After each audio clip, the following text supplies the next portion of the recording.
चलें जी। अच्छा क्लास, अस्सलाम वालेकुम बेटा। ऑनलाइन आप लोगों को आवाज़ आ रही है होप, और मैं उम्मीद करता हूँ कि आप लोग सबके पेपर्स अच्छे गए होंगे। अच्छा, we are suppose to start the BIA class today, and today is going to be our first class. BIA के पेपर के बारे में थोड़ा सा हम डिस्कशन करेंगे। और सबसे पहली बात तो मैं आपको ये बता दूं कि ग्रुप बी का सबसे अलग और सबसे मज़ेदार पेपर जो मुझे लगता है वो बीआईए है, विच वॉज प्रीवियसली एमएफए। और आप लोगों का थोड़ा डायनेमिक्स चेंज होगा इसके अंदर। देखें, आपने सीआर पढ़ा, एफएआर 1 पढ़ा। सीआर और एफएआर 1 रिपोर्टिंग साइट है, बट बीआईए जो है ना वो फाइनेंशियल मैनेजमेंट साइड है। एसीसीए के अंदर इसके दो पेपर्स हैं, एक F9 और एक P4। और सीए के अंदर बीआईए का एक आपके पास ये जो बीआईए है वो, और एक आगे जाके आप CFAP 4 पढ़ोगे बीएफडी के नाम से, जो पहले हम जानते थे, स्ट्रेटेजिक फाइनेंशियल डिसीजन, जो अब हो गया है। किसी भी प्रोफेशनल क्वालिफिकेशन के अंदर फाइनेंशियल मैनेजमेंट के दो पेपर्स होते हैं। पहले सीए में एक था, अब इन्होंने दो कर दिया। BIA was previously known as MFA, introduced back in 2021। It was the first paper introduce in the chartered accountancy field, lower side पर, फाइनेंशियल मैनेजमेंट की साइड पर, लोअर साइड पर हमने इसको स्टार्ट देखा था एमएफए को। और एमएफए अब बीआईए हो गया है। कुछ चैप्टर्स रिड्यूस कर दिए लास्ट अटेम्प्ट से पहले, और कुछ एडिशन हो गई, और नाम भी चेंज हो गया। लेकिन सबसे ज्यादा जो जबरदस्त पेपर जो मुझे, मेरी एनालिसिस के हिसाब से लगता है, जो मुझे पढ़ने में भी मजा आता है, पढ़ाने में भी मजा आता है, more than financial reporting and obviously more than DSR, वो फाइनेंशियल मैनेजमेंट है।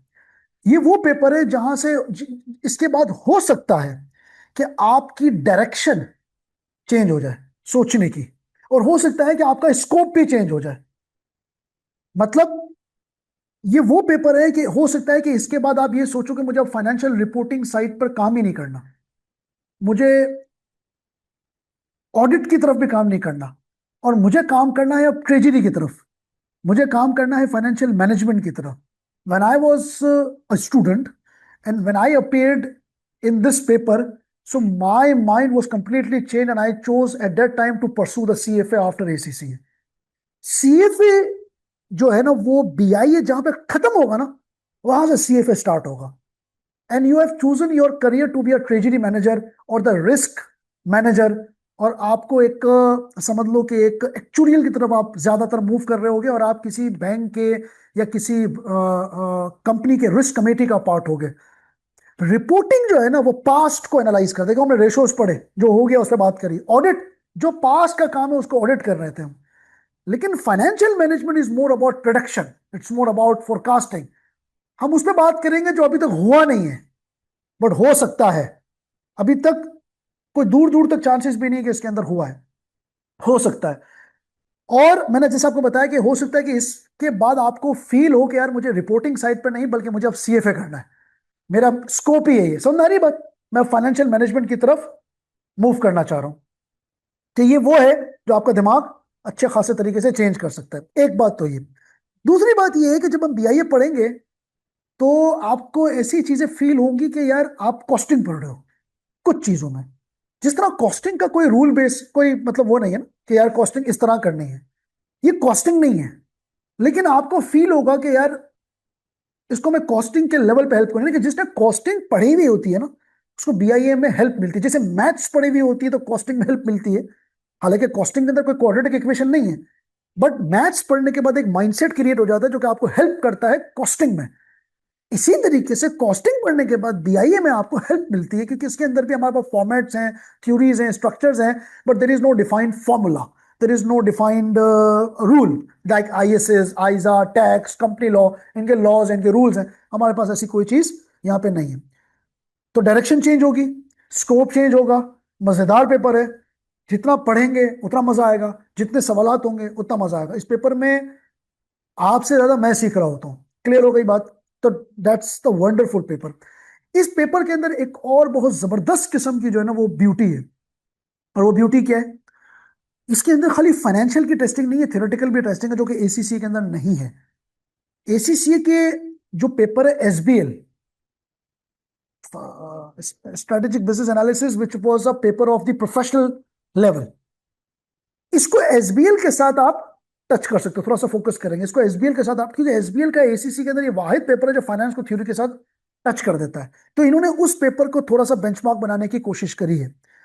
अब इसके अंदर जो थ्योरी है ना, वो थ्योरी को हम जब हम पढ़ेंगे ना, तो आप सीएफओ के लेवल पर तक नहीं रहोगे, फिर आप सीईओ के लेवल पर आओगे। Are you getting my point? ICAP has tried to include the theory to match the CEO profile, कि आपको शायद शायद शायद किसी कंपनी के अंदर एमबीए करने की जरूरत ना पड़े। देखो, अभी आप फाइनेंशियल रिपोर्टिंग चार्टर्ड अकाउंटेंसी करने के बाद आपका सी सूट लेवल के ऊपर टॉप क्या है? सीएफओ है ना। You will reach to the CFO level, जो आपका डिजायर्ड होना चाहिए कि मुझे चीफ फाइनेंशियल ऑफिसर बनना है, यानी कि किसी भी ऑर्गेनाइजेशन के अकाउंट्स का टॉप हायरार्कियल लेवल सीएफओ है ना, इससे ऊपर तो नहीं है।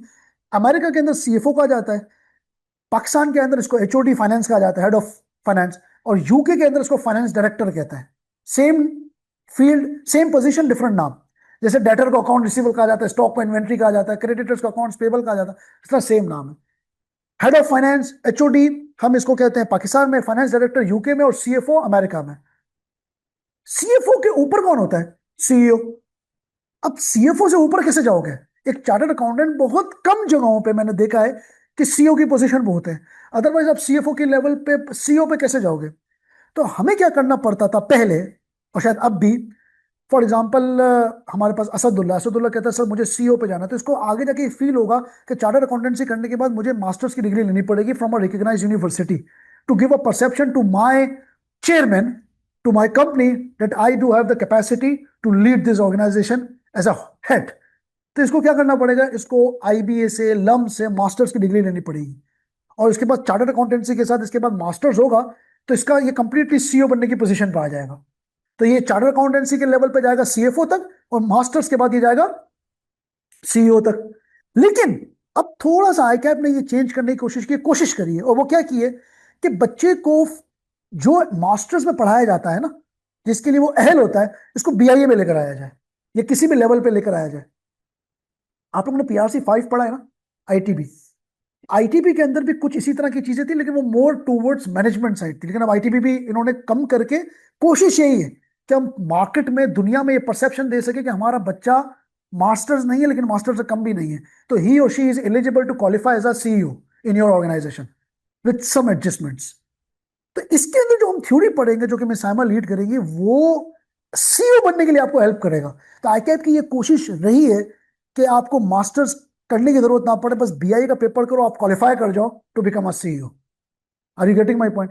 तो हम इसको थियोरेटिकल एंगल पे भी देखेंगे। मतलब क्या मतलब हुआ इसका? मतलब ये हुआ, देखो, एज एन अकाउंटेंट सोचो, अगर फाइनेंशियल रिपोर्टिंग साइड पे सोचो, अगर कि अगर मेरा ग्रॉस प्रॉफिट मार्जिन 20 का आ रहा है, सिर्फ आपके लेवल पर समझा रहा हूं, 20 का आ रहा है, 20% ग्रॉस प्रॉफिट मार्जिन किसी एक पर्टिकुलर प्रोडक्ट में, और दूसरे ही प्रोडक्ट में ग्रॉस प्रॉफिट मार्जिन 18 आ रहा है, तो विच एरिया यू वुड परसू? 20 वाला फॉर श्योर। इसी तरीके से ना, अच्छा, ये है रिपोर्टिंग साइड। 20% का ग्रॉस प्रॉफिट मार्जिन, 18% का नेट प्रॉफिट मार्जिन, 10% का net profit margin, EPS positive, net profit margin positive, current asset ratio 2:1 ideal ratio achieve कर रहे हैं, डेट रेशो हमारा कम है, गियरिंग रेशो कम है। हम इसी से रेशो एनालिसिस करते थे ना, ये रिपोर्टिंग साइड है। लेकिन रिपोर्टिंग वाला ट्रेजरी वाले के पास जाएगा, हाँ भाई, तूने इन्वेस्टमेंट लगाई, आरओआई कितनी अचीव हो रही है? तो सर, एक जगह आरओआई अचीव हो रही है 20%, एक जगह आरओआई अचीव हो रही है 18%। कहाँ जाओगे? 20% पे जाओगे ना। लेकिन वही सेम टाइम पे वही ट्रेजरी वाला बंदा सीईओ के पास जाएगा, यानी कि मिस साइमा के एरिया के पास जाएगा, और पूछेगा सर एक बात बताएं, आप क्या समझते हैं? फाइनेंशियल अकाउंटिंग वाला कह रहा है पॉजिटिव नंबर से जाना चाहिए, मुझे भी लगता है पॉजिटिव नंबर से जाना चाहिए, आप क्या कहते हैं? हो सकता है कि पॉजिटिव नंबर्स होने के बावजूद भी सीईओ मना कर दे। क्यों मना कर दे? वो इसलिए मना कर दे कि वहां के पॉलिटिकल हालात अच्छे नहीं है। अब पॉलिटिकल हालात अच्छे नहीं है, ये वो मैडम साइमा का एरिया आ गया, या वो सीईओ का एरिया आ गया जो बर्ड्स व्यू देख रहा है, खाली नंबर्स पे बात नहीं कर रहा। तो यहां पर हम ऐसी ऐसी चीजें पढ़ेंगे कि नंबर्स आपकी फेवर में होंगे, लेकिन थियोरेटिकल एरिया आपको मना कर रहा है, तो आप नहीं जाओगे। पॉलिटिकल एरिया अच्छा नहीं है। और पॉलिटिकल एरिया को कौन देखेगा? सीईओ देखेगा, सीएफओ नहीं देख सकता। वो तो नंबर्स के गेम खेल रहा होगा कि 4 नंबर मेरे आंकड़े मेरे फेवर में है, तो गो फॉर इट। लेकिन थियोरेटिकल एरिया में आप कहोगे पॉलिटिकल हालात अच्छे नहीं है। समझ आ रही बात की नहीं आ रही? दूसरा, इकोनॉमिकल हालात अच्छे नहीं है। तीसरा, सर पॉलिटिकल हालात भी अच्छे, इकोनॉमिक पेस्टल जो हम पढ़ते थे, पॉलिटिकल हालात अच्छे, इकोनॉमिकल अच्छा, सोशल अच्छा, टेक्नोलॉजिकल अच्छा, इकोलॉजिकल अच्छा, लीगल अच्छा, कॉम्पिटेटिव फोर्सेज अच्छी, स्वॉट एनालिसिस सब सही, फिर भी मना कर देगा। क्यों? इथिकली सही नहीं है। हम नहीं चाहते कि आप वहां पे किसी बस्ती को उजाड़ कर आप इथिकली या इन्वायरमेंट को पोल्यूट करें या फ्यूचर की जनरेशन को अफेक्ट करें, तो इथिकल डिसीजन मेकिंग सही नहीं है। तो मैडम साहमा के एरिया के अंदर, यानी कि थ्योरेटिकल एरिया के अंदर, आपको सीईओ बनने के लेवल पे लेके जाएगा कि इथिकली हो सकता है कि कोई चीज साउंड ना हो, हम किसी इन्वायरमेंट को पोल्यूट कर रहे हो, हम सस्टेनेबिलिटी का जो एरिया डाला गया, हम सस्टेनेबल नहीं रहेंगे, सर्वाइवल तो कर लेंगे लेकिन सस्टेनेबल नहीं रहेंगे। सस्टेनेबल का मतलब ये है कि हम अपने करंट रिसोर्सेज को इस तरह इस्तेमाल करें कि हमारी नीड भी पूरी हो जाए और फ्यूचर के रिसोर्सेज भी प्रोटेक्ट हो जाए, काइंड ऑफ मिनिमलिज्म। तो मिनिमलिज्म का जो कॉन्सेप्ट है वो सस्टेनेबिलिटी का कॉन्सेप्ट है। तो अब वो एरिया भी आके आपको मना कर देगा रीरेटिंग में। अच्छा, उल्टा भी हो सकता है, नंबर्स नेगेटिव है, सीईओ कहता है go for it, gross profit margin loss में है, फाइनेंशियल मैनेजमेंट ट्रेजरी कह रहा है क्या हो गया भाई, आरओआई नेगेटिव है, पे बैक हाथों में ही नहीं आ रहा, लेकिन सीईओ कहेगा गो फॉर इट। क्यों? सरकार पॉलिटिकल हालात अच्छे हैं, पोटेंशियल टू ग्रोथ है, ग्रोथ नजर नहीं आ रही लेकिन पोटेंशियल है, जाओ इसमें। उल्टा भी हो सकता है। तो यहां पे कॉस्टिंग मैंने इसलिए कहा, यहां पे आ जाएगा सारा room for discussion.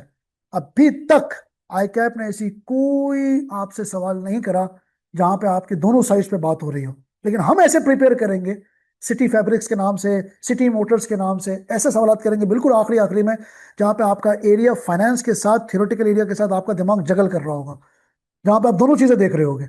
Ethically sound नहीं है लेकिन फाइनेंशियली साउंड है, फाइनेंशियली साउंड है लेकिन इथिकली साउंड नहीं है, वो साउंड नहीं है लेकिन ये साउंड है। तो यहाँ पे इसका आंसर डिफरेंट होगा, महक का डिफरेंट होगा, उसका डिफरेंट होगा, डिस्कशन बेस्ड होगा। Are you getting my point? कोई फाइनल आंसर किसी का भी नहीं होगा, जिसने डिस्कशन अच्छी करी उसको मार्क्स मिल जाएंगे।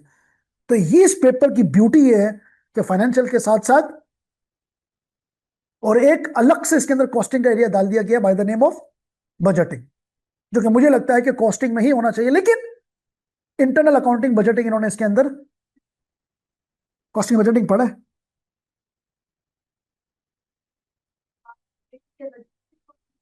बजटिंग पढ़ा है। अब इसके अंदर आप बजटिंग और डिटेल में पढ़ेंगे। इसके अंदर बजटिंग के अंदर भी एग्जामिनर ने सरप्राइज दिया है। ये समझ आती है बेटा? इसका थोड़ा सा आपको इसको समझ में आया? अच्छा, अब ये देखें, ये है इसका स्कोप।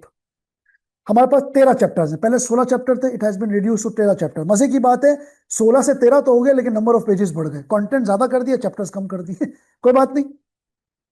और एग्जामिनर ने बजटिंग को लेकर सरप्राइज दिया है, एग्जामिनर ने लास्ट अटेम्प्ट में वर्किंग कैपिटल को लेकर भी सरप्राइज दिया है, लेकिन फॉर्चुनेटली हमने सारे सवाल किए हुए थे। तो मजेदार चैप्टर है, इसको हम थोड़ा सा फौरी तौर पे इसको देख लेते हैं कि सर ये चीज क्या है। देखिए चैप्टर नंबर 1। अच्छा, हमारे पास इसमें 3 टीचर्स हैं, मेरे पास पोर्शन है, सर माजिद के पास पोर्शन और मैडम साइमा के पास पोर्शन है।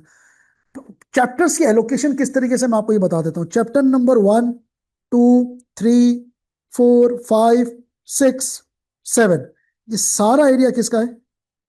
मैं साइमा का।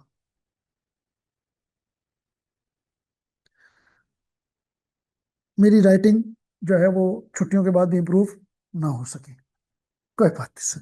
अच्छा, उसके बाद यहां से लेकर यहां तक आपको मुझे झेलना पड़ेगा। नहीं, sorry sorry sorry sorry sorry, ये है आईबी। कोई एक अच्छा सा टीचर आया है, ये भी आईबी है, ये भी आईबी है, ये सर माजिद मसूद है। एसएमएम, एसएमएम मतलब सर माजिद मसूद। अच्छा, ये भी आईबी है और ये भी आईबी है। सर माजिद के पास बजटिंग का एक एरिया है, मैडम साइमा के पास 7 चैप्टर्स हैं, मेरे पास कोई 3 और 2 5 चैप्टर्स हैं। और ये पांचों चैप्टर्स जो हैं वो, इसको हम स्टार्ट कैसे करेंगे? हम स्टार्ट करेंगे चैप्टर नंबर 8 से, लेकिन चैप्टर नंबर 8 को टच करके हम चैप्टर नंबर 9 में आ जाएंगे। चैप्टर नंबर 8 पूरी थ्योरी है, इतनी थ्योरी पढ़ेंगे कि चैप्टर नंबर 9 स्टार्ट हो जाए। खाली 8 को टच करेंगे and we will go towards chapter number 9। Chapter number 9 को रिजल्ट तक, आपके रिजल्ट तक इंशाल्लाह हम 80% कंप्लीट कर चुके होंगे, हो सकता है कि अप्रेजल स्टार्ट भी कर दें। तो ये याद रखिएगा कि मेरी सीक्वेंस क्या रहेगी। मेरी जो सीक्वेंस होगी ना बेटा, वो ये रहेगी कि हम चैप्टर नंबर 8 को स्टार्ट करेंगे, स्टार्ट यहां से होगा, फिर मैं आऊंगा आपके पास चैप्टर नंबर 9 में। 9 को हम कनेक्ट कर देंगे। 9 आपके पास है कॉस्ट ऑफ फाइनेंस। रिजल्ट तक कॉस्ट ऑफ फाइनेंस जो है वो अल्हम्दुलिल्लाह इंशाल्लाह 70-80% कंप्लीट हो चुका हुआ, along with the pass papers, सारे पास पेपर्स के साथ। उसके बाद हम स्टार्ट करेंगे चैप्टर नंबर 13 इन्वेस्टमेंट अप्रेजल। उसके बाद हम स्टार्ट करेंगे चैप्टर नंबर 10 एफआरएम। और उसके बाद हम स्टार्ट करेंगे chapter number 12 working capital management.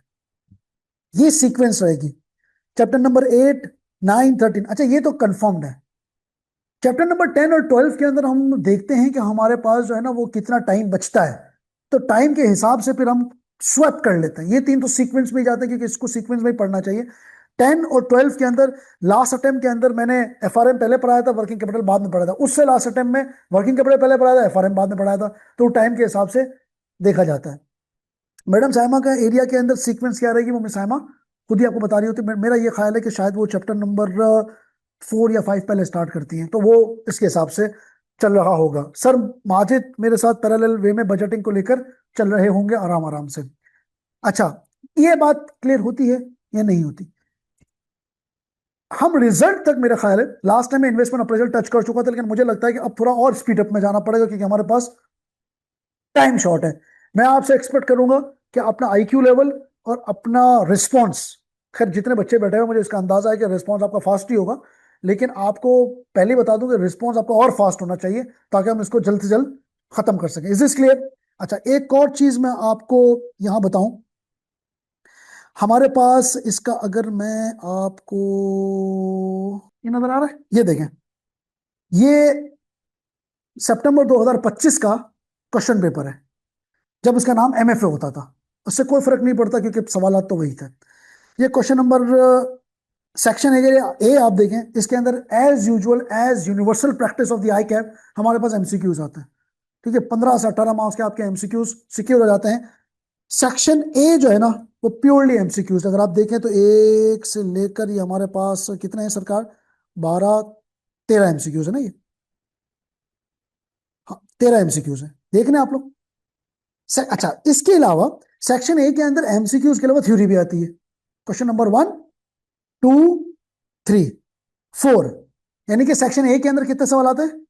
4 सवाल। लेकिन सेक्शन ए के अंदर कोई भी एग्जामिनर प्रैक्टिकल एरिया नहीं देता सिवाय एमसीक्यूज के सेक्शन ए में। यानी कि मैडम साइमा का area purely allocated to the section A, जिसके अंदर एमसीक्यूज भी आते हैं और जिसके अंदर हमारे पास मिस साइमा का एरिया भी आ रहा होता है। तो सेक्शन ए में हमारे पास कितने सवाल आते हैं? 4। अच्छा, सेक्शन बी में अगर आप देखें तो प्योर वो एरिया शुरू हो जाता है जो सर माजिद का और मेरा एरिया है।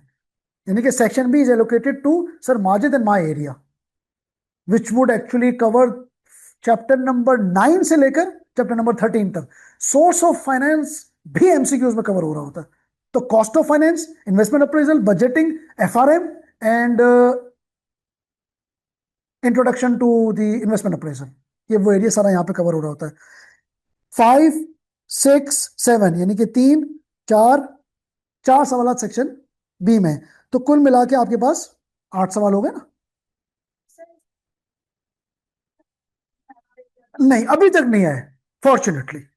लेकिन मुझे ऐसा पता नहीं क्यों लगता है, मैं हर दफा इसकी प्रैक्टिस करवाता हूं कि किसी भी वक्त आई कैप जो है ना वो ये सवाल पूछ सकता है। एक और बात बताऊं, इट इज ओनली पेपर जिसमें आप कैलकुलेटर लेकर जाओगे प्रैक्टिकल एरिया के लिए नहीं, थियोरेटिकल एरिया के लिए भी।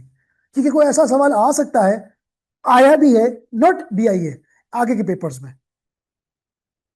बीएफडी में नहीं, एसपीएम में।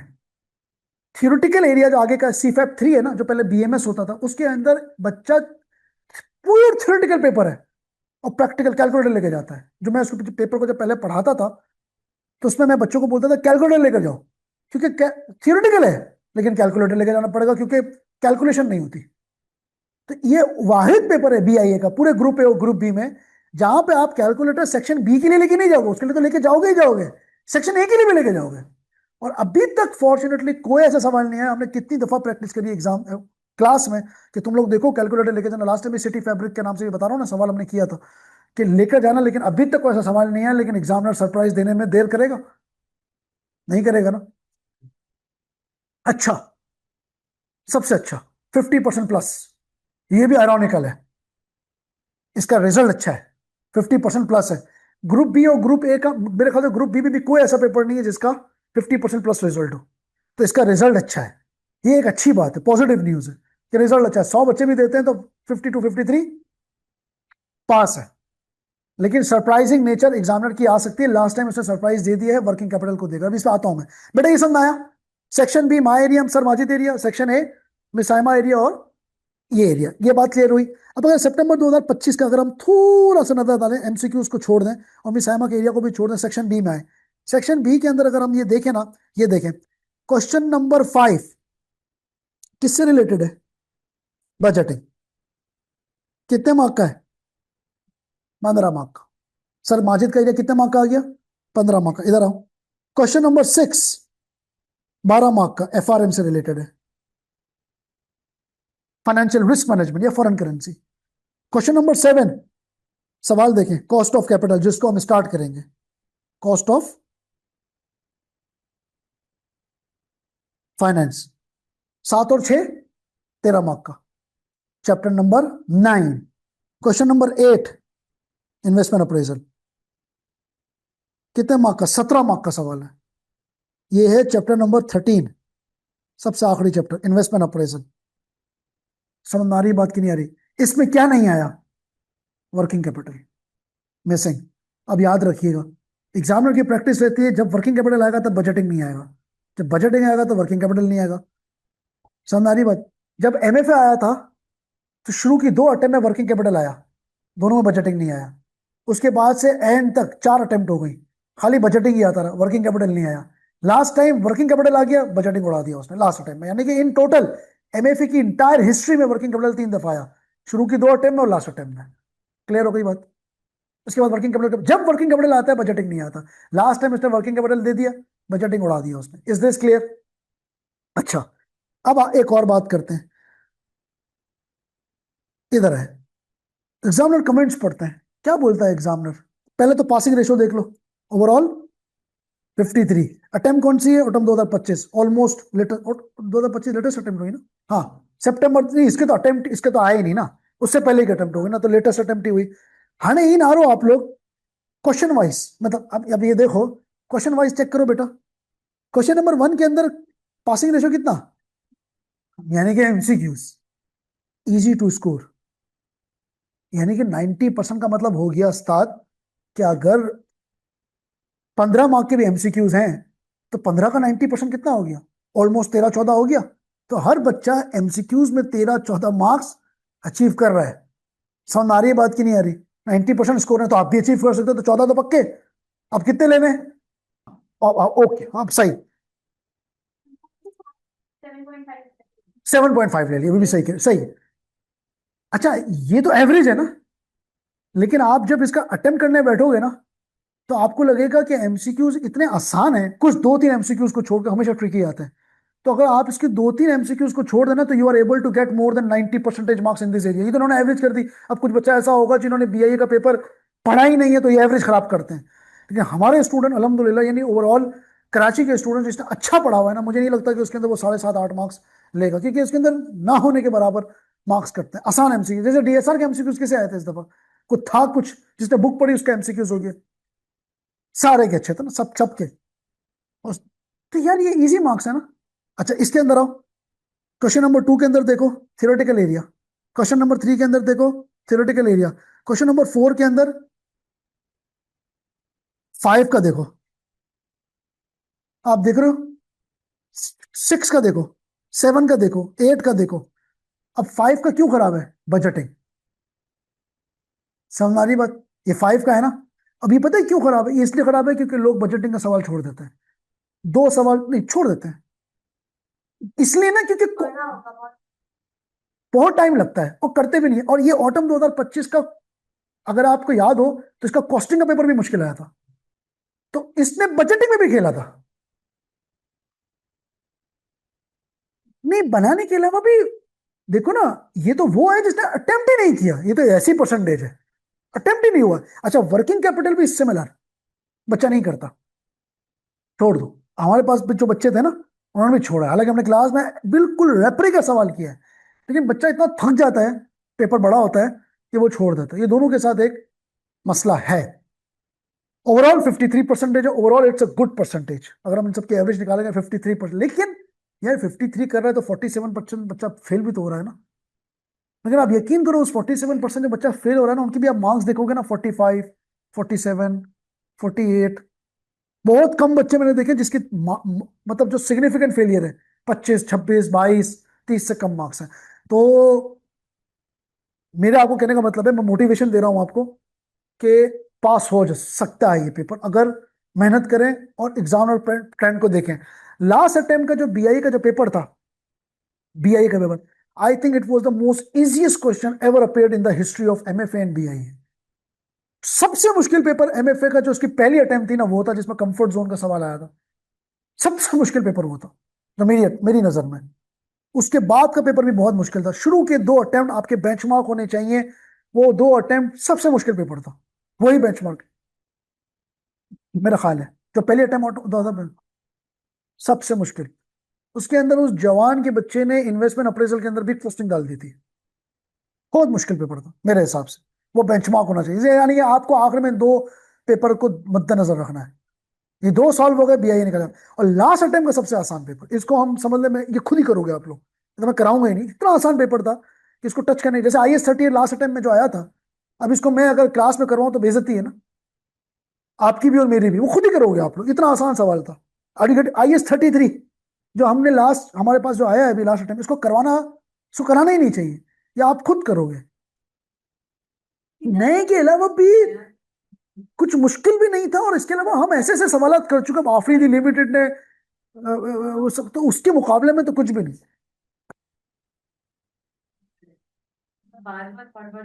देखो ना, हमने अल्हम्दुलिल्लाह एग्जामिनर के माइंड को थोड़ा सा डिकोड किया। अब अल्लाह करे कि हम डिकोड करने में कामयाब हो जाए, रिजल्ट तक भी पता चला हमें और एक सरप्राइज ना मिल जाए।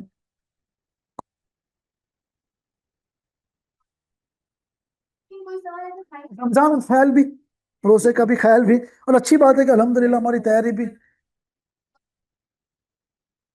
कोई बात नहीं, लेकिन ये है कि अब आप उल्टा देखिएगा, कॉस्टिंग का हो सकता है रेशो ज्यादा अच्छा है, और बाकी जो आपको आज लग रहा है ना।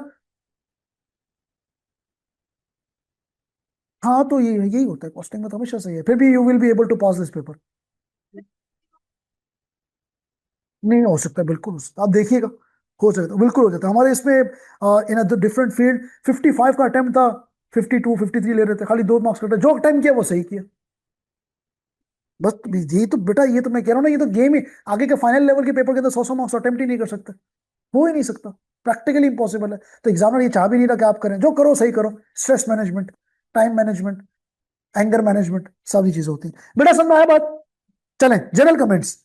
Overall the performance in this examination was almost identical to that of the previous session। माने लास्ट टाइम भी 53% दी थी, यानी कि बच्चों ने कुछ खास इंप्रूव नहीं किया।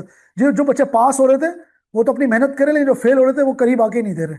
आइए, while most examinees demonstrated a reasonable understanding of the basic concept, many struggle to apply theoretical knowledge to the। सरकार इससे पता है क्या लग रहा है? सीओ नहीं बनना चाह रहे हैं। इससे एक और चीज भी ये लग रही है कि आई कैप कभी भी आपको थियोरेटिकल में प्रैक्टिकल, और मेरे ख्याल से तो प्रैक्टिकल अभी तक दिया ही नहीं है। इंशाल्लाह हम बिल्कुल जून के अंदर हम सवाल कर रहे होंगे ना, सख्त गर्मियों में, मैं आपको बताऊंगा, देखो ये सवाल है, फाइनल में आया हुआ है। जितने सवाल आई कैप ने प्रैक्टिकल आपको अभी तक पूछा ना, सब फाइनल से इम्प्रेस्ड है। कॉपी तो नहीं कहूंगा, इम्प्रेस्ड है। वो परफ्यूम बनाते वक्त नहीं, इम्प्रेस्ड बाय, इंस्पायर्ड बाय, तो ये इंस्पायर्ड है। अब समझ आ रही है ना आपको बात? They all are inspired by the final level examination. किसी भी वक्त एग्जामिनर ने एसपीएम की तरफ रुख डाल दिया, तो हमारे बच्चे जो है ना उसको अप्लाई करने की पोजीशन में होनी चाहिए। आगे आते हैं। Weaknesses are observe in the analytical reasoning, planning and interpretation of the question requirement. ये तो मैं बोल बोल के थक गया कि रिक्वायरमेंट को पढ़ते ही नहीं है। अल्लाह करेगा अब डीएसआर से आपको अब थोड़ी की, तुम लोगों ने कनेक्ट करा डीएसआर को, उससे नाम ले लेके कनेक्ट किए एग्जाम में डीएसआर को। बस इन्होंने सिनेरियो बनाया हुआ है, लेकिन पूछा हुआ बस वो ये जो बुक में लिखा हुआ है उन्होंने कनेक्ट किया है कि नहीं किया, सिंकिंग करी है ना?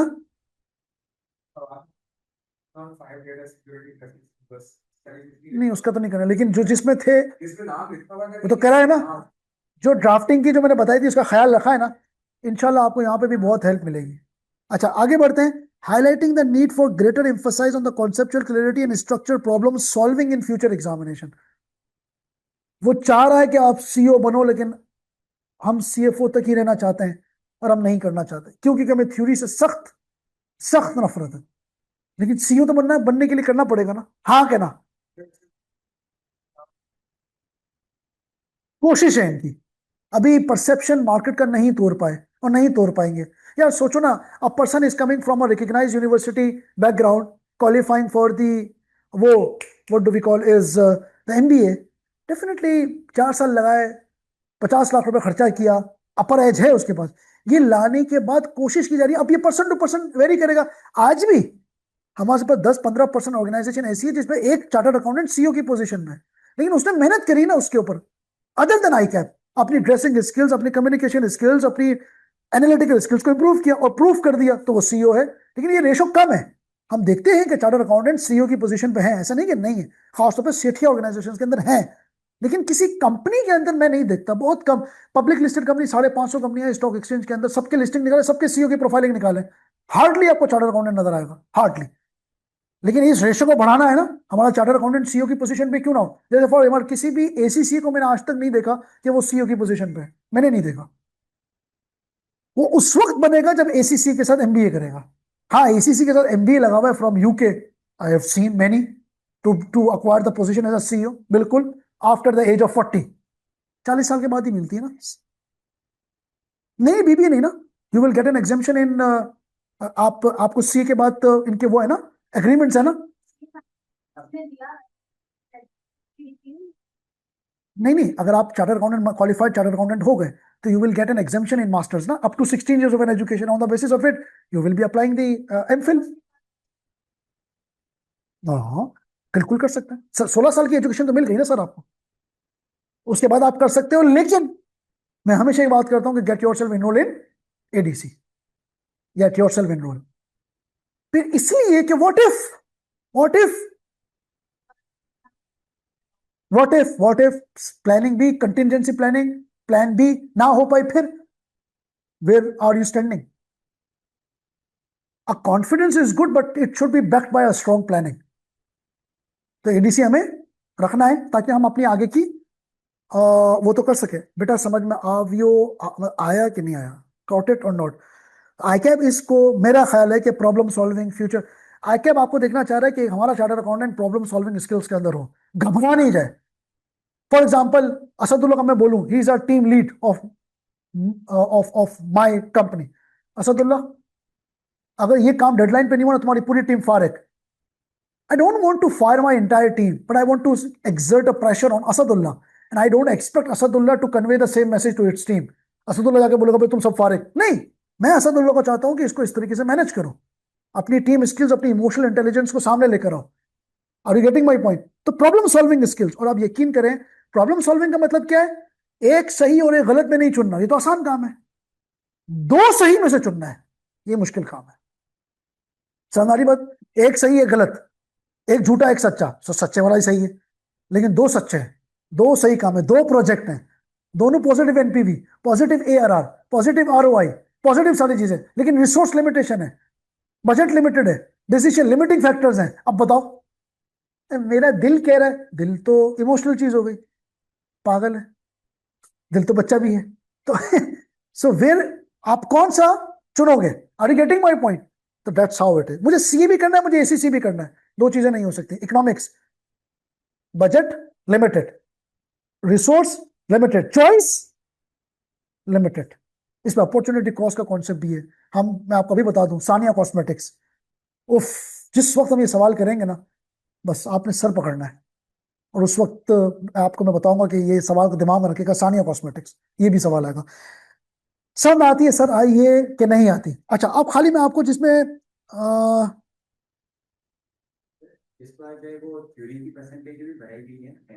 यस, सस्टेनेबिलिटी आ गया ना। सर थ्योरी की परसेंटेज कितनी है और प्रैक्टिकल की कितनी है।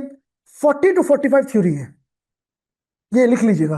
बेटा चाचा क्या किससे बात कर रहे हैं, खैरियत। Okay, 40 to 45 theory, 50 to 55 practical. हाँ क्या ना। तो can we ignore theory, no. Can we afford to take online classes of theory? No. यार हमने लास्ट टाइम 1 महीना 20 दिन पहले खत्म किया था मेरा एरिया. मिस साइमा का एरिया 1 महीना पहले खत्म हुआ है. मेरा एरिया 1 महीना 20 दिन पहले खत्म हुआ है. और अगर मैं एक्स्ट्रा प्रैक्टिस ना कराता ना तो 1.5 महीने पहले खत्म था. बीआईए को मैं बहुत टाइट लेके चलता हूँ, बहुत टाइट. अल्हम्दुलिल्लाह अल्हम्दुलिल्लाह अल्हम्दुलिल्लाह. कोई इशू अभी तक रिपोर्ट नहीं हुआ. हाँ, एक गलती बच्चों ने करी और मुझे लगता है कि वो होनी ही थी.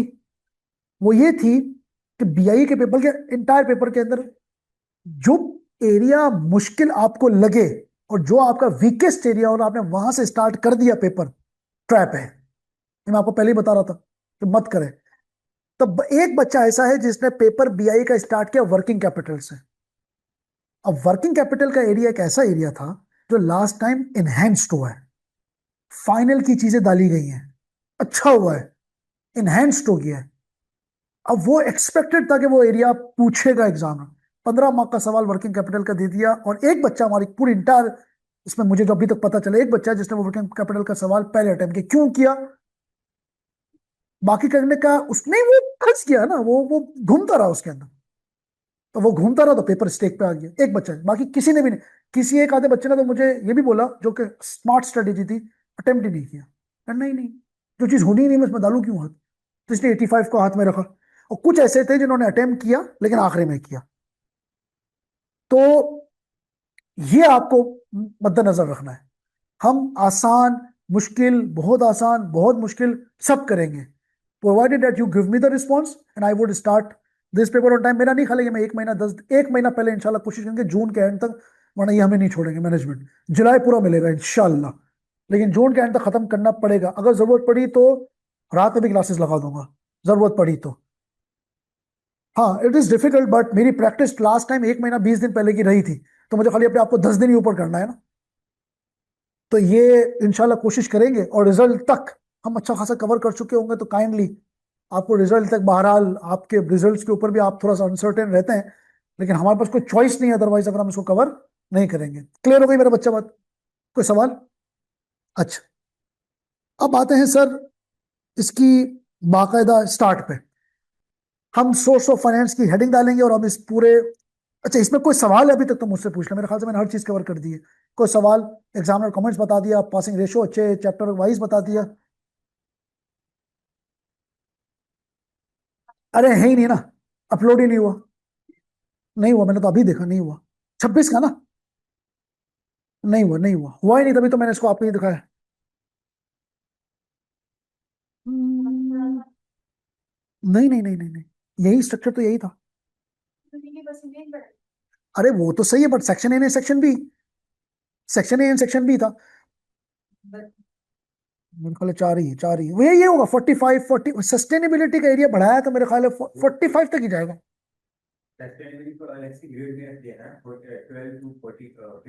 नहीं तो 12 to 15 मार्क में मेरे ख्याल से थ्योरी 50 के अंदर अंदर में ही है. I think it is not crossing 50%. Let me check. अगर सस्टेनेबिलिटी के एरिया को बढ़ा दिया गया तो 50 के अंदर अंदर में ही रहेगा. आई एम नॉट, इसी मारे 50 के अंदर अंदर में ही रहेगा. 45 तक ही मेरे ख्याल से रहेगा ये. और जो फाइनेंशियल का एरिया वो 50 55 हो गया. बीआईए के अंदर इसके अलावा कोई मजीद चेंज नहीं है.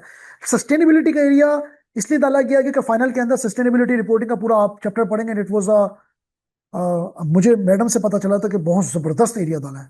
उनको पढ़ाने में बड़ा अच्छा. कुछ एरियाज हैं बोरिंग थियोरेटिकल एरिया में, लेकिन सस्टेनेबिलिटी का एरिया उन्होंने कहा था कि अच्छा कवरेज हुई है. सस्टेनेबिलिटी रिपोर्टिंग है वो अकाउंटिंग सीखोगे, ये थ्योरी पढ़ोगे. ऑडिट में भी सस्टेनेबिलिटी का ऑडिट करोगे. बहुत बहुत स्कोप है. इतना स्कोप है कि अगर सस्टेनेबिलिटी के अंदर अगर आपने महारत हासिल कर ली ना तो 20 साल, मुझे एक फर्म के पार्टनर ने बताया कि 20 साल भूल जाओ. हम बाकायदा ढूंढ रहे हैं रिसोर्स कि हमें सस्टेनेबिलिटी के अंदर जिसने ये जो स्टैंडर्ड्स हैं वो पढ़े हुए हैं और सस्टेनेबिलिटी के अंदर खास अगर किसी की सर्टिफिकेशन है, हम ढूंढ रहे हैं ऐसे बंदे. हमारे पास टीम मुकम्मल नहीं हो रही है सस्टेनेबिलिटी के लिए क्योंकि क्लाइंट की तरफ से रिक्वायरमेंट आ रही है, क्योंकि रेगुलेशंस आ गई हैं इसके ऊपर और कंपनीज को ये वो करना है, फुलफिल करना है. Otherwise they will be facing penalties.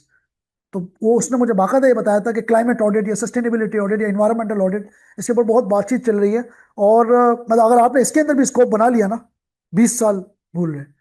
Big four इस तरह के बंदों को ढूंढ रही है. I would suggest you to obtain a certification in this area before you go to the firm. Any online certification भी ले लोगे just to have an understanding about your CV would. Coursera, go for the Coursera. Coursera है ना online platform. COUR, क्या SER, हाँ Coursera. And I think as an ICAP student you may be able to claim some discount. Coursera पे जाओ, get an online certification in entire वो, get a certification, LinkedIn पे डालो, profile पे डालो. Your profile would be unique, would perceive to be a unique profile. तो कुछ अगर दो तीन अगर आप लोगों ने सर्टिफिकेशन ले ली ना तो यूनिक होगी कि हाँ भाई महक जो है वो सस्टेनेबिलिटी ऑडिट की उसके पास सर्टिफिकेशन है. और फर्म में इंटरव्यू के क्वेश्चन के अंदर मैं एक्सपेक्ट करता हूं कि अब सस्टेनेबिलिटी के सवाल भी होंगे. तो एज अ चार्टर्ड अकाउंटेंट तुम लोगों को ये सस्टेनेबिलिटी के बारे में पता होना चाहिए. क्लियर हो गई? दो ऐसे एरिया हैं जिसमें आईकैप ने तबाही कुन नई स्कीम के अंदर फोकस किया, एक सस्टेनेबिलिटी और एक IT. समझ आ रही बात? यानी कि आपको IT की नॉलेज होनी चाहिए और सस्टेनेबिलिटी की. दो एरिया ऐसे हैं जिसमें आपको होनी चाहिए. क्लियर बच्चा या नहीं? और लास्ट अटेम्प्ट के अंदर भी यही सवाल. BI का पेपर इंशाल्लाह मैं उम्मीद करता हूं कि little bit effort and seriousness इस पेपर को पास करा देगा. ऑडिट के अंदर अप्रोच डिफरेंट हो जाती है. ठीक है बेटा? अच्छा, मेरी स्ट्रेटेजी क्या रहेगी? मेरी स्ट्रेटेजी ये रहेगी, let me show you something. मैं आपको सिर्फ दिखा देता हूँ. ये लास्ट टाइम का PCHS का वैक है. ठीक है, ये मैंने इसी तरीके से स्टार्ट किया था जैसे मैंने आपको स्टार्ट करके बताया है. और उसके बाद हमने यहाँ से स्टार्ट किया था क्वेश्चन नंबर 1 से, just to give you an idea कि हमने ये रिजल्ट से पहले है. हाँ, ये सब कुछ रिजल्ट से पहले है. ये MCQs थे इसके.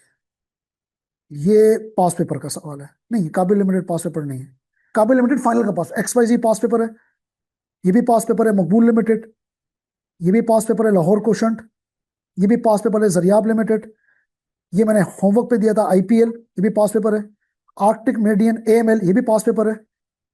इसके अलावा एजोमैक्स, ऐसा लगता है कोई एंटीबायोटिक का नाम है, ये भी पास पेपर है. फिर ये मेरे खुद के सवाल आते हैं. ये तमाम सवाल यानी कि 70 पेज जो है ये वैक के एग्जाम से पहले हो रहे होंगे. अब इसमें से हो सकता है बहुत सारी चीजें मैं आपको असाइनमेंट भी दे रहा हूँ just to speed this up. बहुत सारी चीजें मेरे पास टाइम ना हो, लेकिन हमारा ये जो 70 75 का जो सवाल है इसमें कम से कम 40 45 क्वेश्चन अगर हमने ये कर लिया ना, वैक कहीं नहीं जाएगा, ग्रिप में आ जाएगा.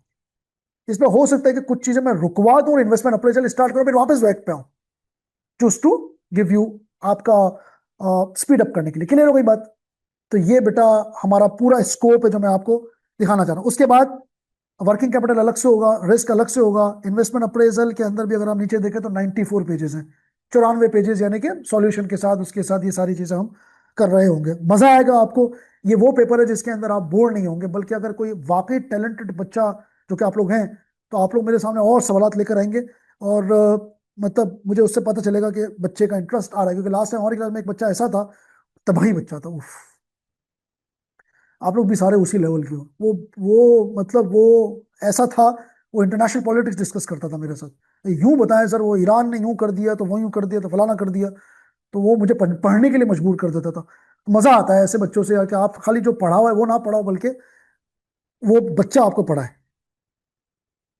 बेटा क्रूड ऑयल हेजिंग, अभी आप देखो कि पाकिस्तान, अमेरिका और ईरान की जो वॉर हो रही है, इसमें क्रूड ऑयल, इसके अंदर हम आपको प्रैक्टिकली आगे कर दूंगा. We will be installing an app. Commodities के नाम से हम ऐप इंस्टॉल करेंगे, इन्वेस्टिफाई के नाम से हम ऐप इंस्टॉल करेंगे, जो कि यूजुअली जरूरी नहीं है. लेकिन आप लोगों को कमोडिटी मार्केट अगर नहीं समझ में आएगी तो बात ही नहीं बनेगी. बल्कि आप एक काम करो, अपना एंड्रॉइड के अंदर कमोडिटी के नाम से एक ऐप आ रही होगी, प्ले स्टोर पर जाके वो डाउनलोड कर लेना. येलो कलर का इसका आइकन होगा, पूरा कमोडिटी लिखा हुआ होगा, कमोडिटीज. ये आप लोग आज की तारीख में डाउनलोड करोगे. एक ऐप आप ये डाउनलोड करोगे, दूसरी ऐप आप डाउनलोड करोगे इन्वेस्टिफाई. ये दो ऐप आप लोग डाउनलोड कर लोगे, क्योंकि आपको क्लास के अंदर मैं रेफर कर रहा हूँ कि सरकार कमोडिटीज वो. और ये जब कमोडिटीज आप लोग डाउनलोड कर लोगे अगली क्लास के अंदर, तो हम इसको देखेंगे कि क्या इसका इसका क्या वो है. अब ईरान अमेरिका की जो वॉर हो रही है उसके अंदर से क्रूड ऑयल, क्या चल रहा है क्रूड ऑयल आज की तारीख में इंटरनेशनली, कौन से यूनिट के अंदर हम इसको मेजर करते हैं? It's kilo, litre, what? Barrel. Barrel में करते हैं ना राबिया बेटा, बैरल में करते हैं ना. क्या चल रहा है? क्रूड ऑयल क्या चल रहा है? नहीं नहीं, चल रहा था, चल नहीं नहीं, 110 तो टच ही नहीं किया। 100 से ऊपर जा रहा था तो हमने 55 रुपए लीटर पेट्रोल कर दिया था। अभी कितना चल रहा है? इट्स होवरिंग अराउंड 1991 डॉलर पर बैरल। एक क्रूड ऑयल है जिसको हम खाम तेल कहते हैं, एक ब्रेंट ऑयल है जिसको हम पता नहीं क्या कहते हैं। एक Brent oil, WTI, western Texas intermediary, WTI crude oil और ब्रेंट ऑयल, दो इंटरनेशनल है मेजरमेंट। एक क्रूड ऑयल, एक ब्रेंट ऑयल है, ये दोनों में मेजर होता है। सोना कितना चल रहा है, गोल्ड? तुम लोगों को ये चीज पता नहीं होंगी ना। समथिंग मतलब समथिंग नहीं है बेटा, तो फिर 4 लाख समथिंग कैसे हो गया? अगर समथिंग होता तो 4 लाख के शुरू में होता, तो 4 लाख समथिंग कैसे हो गया? नहीं नहीं, इट इज होवरिंग अराउंड 4,82,000। तो 5 लाख के क्लोज होना, 4 लाख समथिंग कैसे हो गया? It is hovering around 4,82,000। Internationally कितना चल रहा है? $4,500 पर पाकिस्तान में कैसे चलता है ये? तोला, वहां पे आउंस। एक आउंस में कितने होते हैं? ऑलमोस्ट 31 तोला, 31 ग्राम, 31 ग्राम। एक तोला में कितने ग्राम होते हैं? 100। बस जो दिल में बोल दियो, 11.664। अगर ये नहीं पता होगा ना, मेरी क्लास में नहीं आ सकते। हालांकि इसका कोई ऐसा इंपॉर्टेंस नहीं है इसमें, लेकिन पता होना चाहिए। अब BIA में आके ये ना पता हो, एक तोला में 11.664, 66 से भी नहीं कर सकते। 11.664, एक तोला में इतना ग्राम होता है। और एक आउंस में लगभग 31 ग्राम, लगभग इसलिए कह रहा हूँ कि 31.08 समथिंग होता है, 31 ग्राम होता है। समझ आ रही है बात की नहीं आ रही? एक तोले में, एक आउंस में। और इंटरनेशनली तोला कुछ भी नहीं होती, पाकिस्तान, इंडिया, बस ये एशिया के जितने ममालिक है ना उसमें होता है। लेकिन एक आउंस में 31 ग्राम सोना होता है। क्लियर शाह? यहाँ पे तो ऐप है कि कमोडिटी प्राइस लाइव या कमोडिटी ट्रेडिंग सिग्नल्स यूएसए। नहीं नहीं, खाली उस पर लिखा हुआ होगा ना ऑरेंज कलर में। नहीं नहीं नहीं, मुझे नजर तो आ गया, लेकिन वो होगा ना बेटा। क्यों? हाँ, कमोडिटी वो कर लो। इस तरह के 2 ऐप्स हैं, ये एक ऐप है। नहीं नहीं, और नहीं, खाली खाली क्यों लिखा हुआ होगा ऑरेंज कलर का। नहीं नहीं नहीं नहीं नहीं नहीं, खाली लोगो देखो, लोगो। बस वो डाउनलोड कर लो। आप इसको डाउनलोड करोगे, आपके पास दुनिया जहां के सारी कमोडिटीज के प्राइस आ जाएंगे। आपको पता है चावल भी डील होता है, राइस इंटरनेशनल डील होता है, पता है आपको? आप राइस खरीद सकते हो यहाँ बैठकर, या आपका FRM में हम पढ़ेंगे, पता है ना? सवाल भी आया हुआ एग्जाम में। अब ये नहीं कि मैंने 2 किलो चावल ले लिया, मेरे पर डिलीवरी हो रही है 2 किलो चावल की, नहीं, इंटरनेशनली। मतलब वर्चुअल ट्रेडिंग हो सकती है। आपको पता है चिली के अंदर डील होता है, टोमेटो के अंदर डील होता है, पता है आपको? Tomato, chilli, red chilli, rice, sugar, copper. Copper तो उसमें आ गया, मेटल में आ गया। लेकिन ये कोमोडिटीज के अंदर डील होता है। इंटरनेशनली आपको पता है, हम सिर्फ गोल्ड और सिल्वर को जानते हैं, लेकिन आपको पता है कॉपर में डील होता है, तांबे में। आपको पता है प्लेटिनियम में डील होता है, प्लेडियम में डील होता है, पता है आपको ये? मत दुनिया जहां में गोल्ड और सिल्वर, मतलब हम सिर्फ गोल्ड और सिल्वर, सोना चांदी, लेकिन कॉपर, प्लेटिनियम, प्लेडियम, इन सब में डील होता है, हम डील कर रहे होते हैं। इसके अलावा आप अगर इसको देखोगे तो हम गैस के अंदर डील कर रहे होते हैं, मतलब गैस खरीद रहे हैं हम, वो डिलीवरी नहीं हो रही, इंटरनेशनली गैस खरीद रहे हैं। तो इन्वेस्टमेंट अपॉर्चुनिटीज बहुत है हमारे पास, हम देखना नहीं चाहते। BIA में देखेंगे, नहीं सुन पा रहा पार्क। इसके अंदर इस्लामिक फाइनेंस भी तो है। सोर्स ऑफ फाइनेंस जब हम पढ़ेंगे तो हम इस्लामिक फाइनेंस भी पढ़ेंगे। मुझे कल एक बच्चा बोलता है ना, जब हमारा BI का बच्चा, सर ये कौन सा सब्जेक्ट है? एक तरफ आपने हमें इंटरेस्ट सिखा दिया, दूसरी तरफ आपने इस्लामिक फाइनेंस करके जो सिखाया उसको मना कर दिया।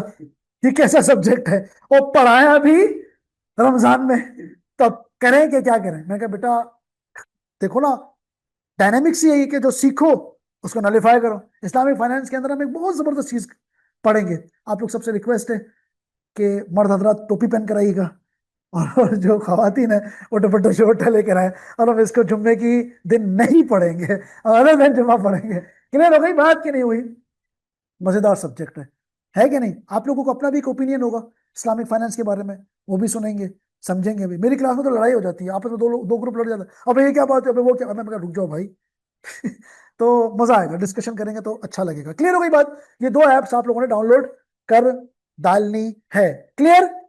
Source of finance heading is a stock market.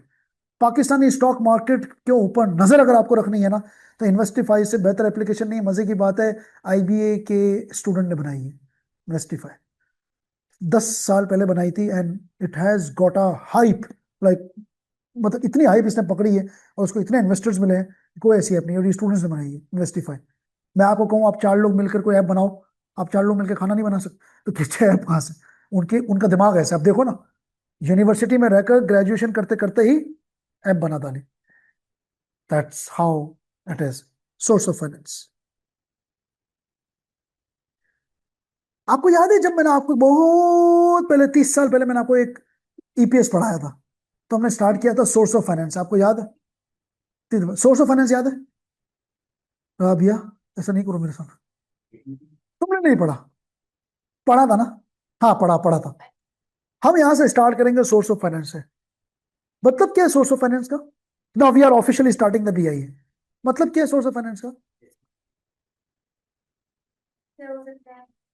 अच्छा, अकाउंटिंग और फाइनेंस में क्या डिफरेंस है? वाह वाह वाह, very good very good. Accounting माने बुक कीपिंग, फाइनेंस मतलब पैसा कहां से आ रहा है। कंपनी के पास 3 किस्म के सोर्सेज होते हैं, मेनली ब्रॉड कैटेगरी। एक डेट फाइनेंसिंग, एक हो गया इक्विटी फाइनेंस, एक हो गया डेट फाइनेंस, और एक हो गया प्रेफरेंस शेयर्स। याद आया कि नहीं आया? एक चौथा भी है, Islamic source of finance. Islamic finance, इसको भी लिख ले। इसको मैं अलग इसलिए कर रहा हूं क्योंकि ये हमारा बिल्कुल अलग से टॉपिक है।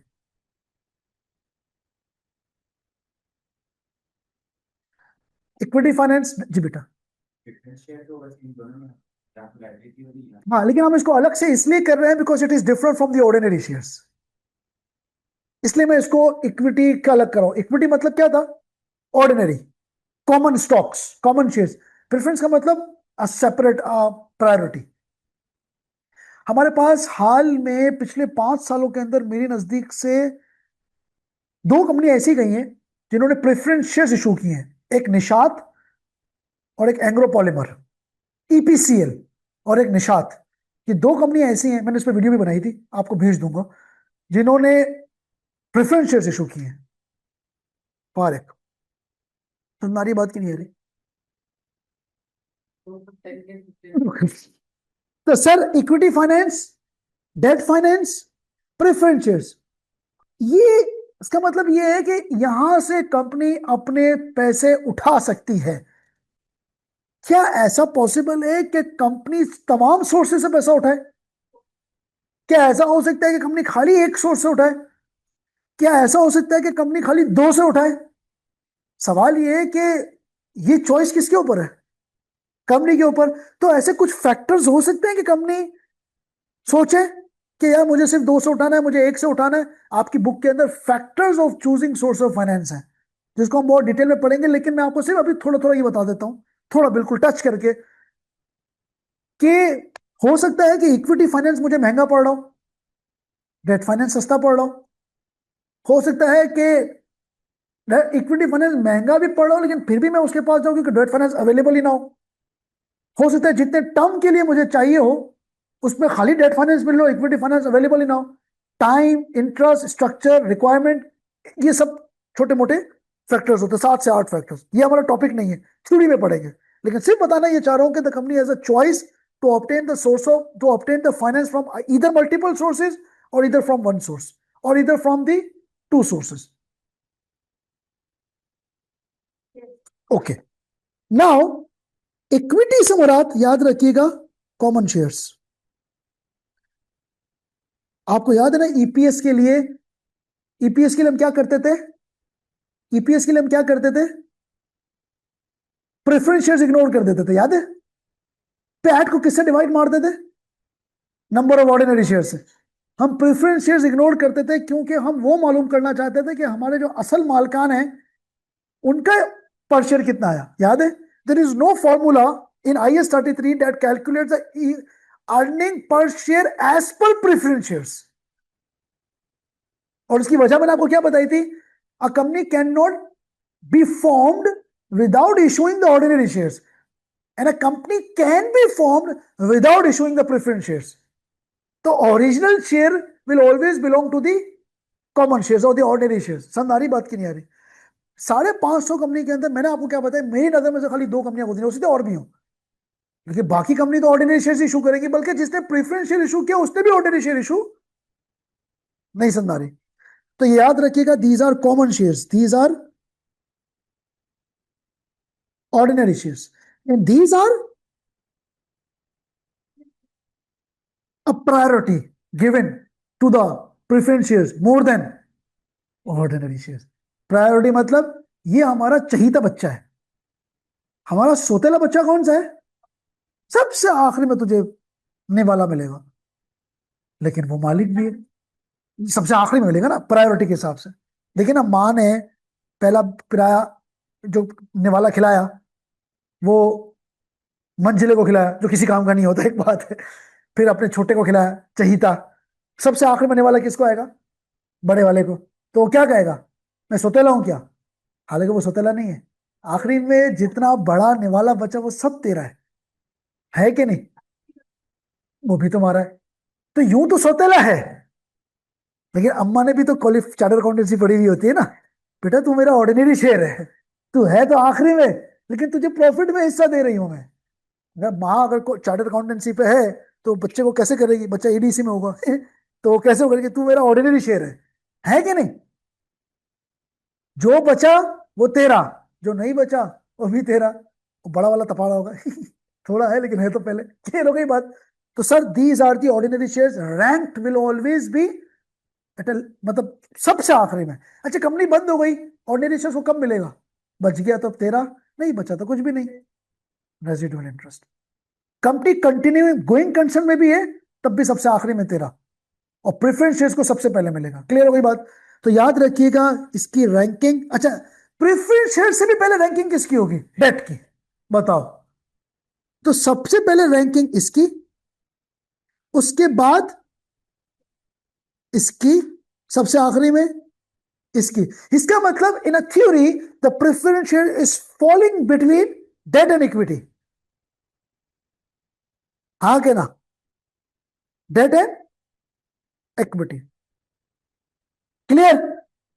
अच्छा, ये क्लियर होती बात की नहीं होती? अच्छा, अब एक बात बताएं, थोड़ा सा ये बताएं कि what do you think so, equity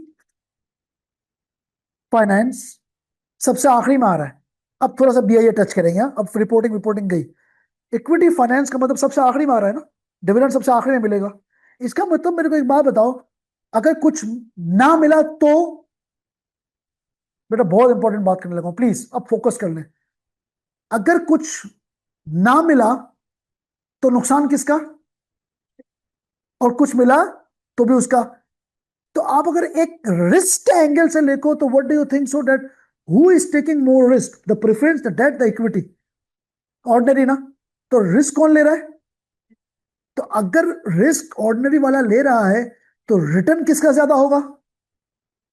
और अगर रिटर्न ज्यादा होगा तो कॉस्ट किसकी ज्यादा होगी? ऑर्डिनरी। समझ आ रही बात की नहीं आ रही? जाहिर सी बात है। अब बीआईए पे आ गए आप। बीआईए बोलता है higher the risk higher the return. Are you getting my point? Higher the risk, sir मैं बताता हूं, higher the risk higher the return. अब तुम हो मेरे शेयर होल्डर, तुम कौन हो मेरे? मैं हूं कंपनी। तुम मेरे पास आए, तुम कह रहे हो सर मैं आपका कौन हूं? मैं कहूंगा सर आप मेरे ऑर्डिनरी शेयर होल्डर हैं। सर आपके प्रॉफिट में से मुझे हिस्सा कब मिलेगा? कंटिन्यूइंग में, सबसे आखिरी में आपको। सबसे पहले किसको मिलेगा? मैं कहूंगा ये मेरी डेट फाइनेंसर है, इसको मिलेगा। उसके बाद वो मेरा प्रेफरेंस शेयर, उसको मिलेगा। सबसे आखिरी में आपको मिलेगा। आपका एक सवाल हो गया, कंपनी बंद हो गई, सबसे पहले किसको मिलेगा? सबसे पहले इसको मिलेगा, उसके बाद उसको मिलेगा, कुछ बच गया तो आपका। अब आप मुझसे सवाल क्या करोगे? इसका मतलब सर टेक्निकली मैं सबसे आखिरी में आ रहा हूं। बिल्कुल आखिरी। सर अगर आपके पास कुछ ना बचा तो? I am really sorry for it. इसका मतलब ये है कि सबसे ज्यादा रिस्क कौन ले रहा है? आप ले रहे हो, तो इसका मतलब कि सबसे ज्यादा रिटर्न किसका होना चाहिए? इसका होना चाहिए। अगर आप सबसे ज्यादा रिटर्न ले रहे हो, मैं आपको सबसे ज्यादा रिटर्न दे रहा हूं, रिटर्न मतलब इनकम, तो आपकी इनकम तो मेरा क्या हो गया? एक्सपेंस। तो higher the return, higher the risk, higher the return, higher the return, higher the cost. जो तुम्हारी इनकम होगी वो मेरा एक्सपेंस होगा ना।